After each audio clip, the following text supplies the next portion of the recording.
Let's face it, there's a lot of bad stuff out there, drugs, crime, and one group isn't going to sit back and just let it all happen. They call themselves healers. Their goal, spread a little love to the people who need it most. For goodness sake, here's Bill Anderson. The biggest challenge for me was growing up in a neighborhood where all I saw was like drug dealing and violence. Jose Ferran's younger years in a lot of ways represent the challenges that too many communities face. In a gang and fighting, and eventually me selling drugs and getting high and being bonding to substances. And I got shot. He was the type of young man that many people either fear or believe are too far gone to even warrant our attention. So I expect shock when you hear his before and after. I carried a lot of anger, hatred, just walking around in my demeanor, how I carried myself. That's who I was before.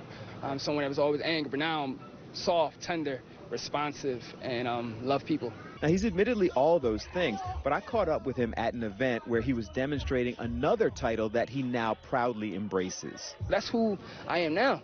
I'm a healer. He's part of an ongoing initiative of the Drexel University Center for Nonviolence and Social Justice, Healing Hurt People, that's attempting to move from viewing certain communities as a write-off to instead recognizing the trauma they face and showing the importance of and the capacity for healing.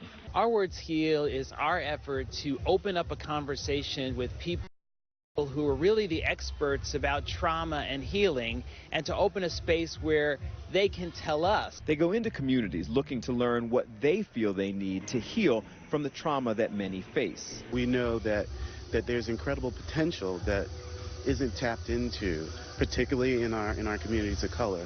And I think given the opportunity to express how and what helps someone heal, they take it. I was there to see one of their efforts, led by Jose at a Juvenile Justice Center Community Day.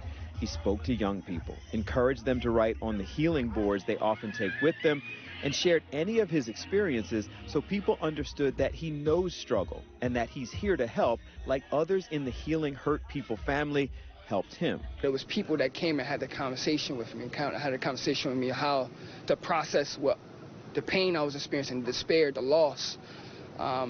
I didn't know how to see my future outside of where I was a part of, who I was before. Now that he does, he and others are committed to helping others heal.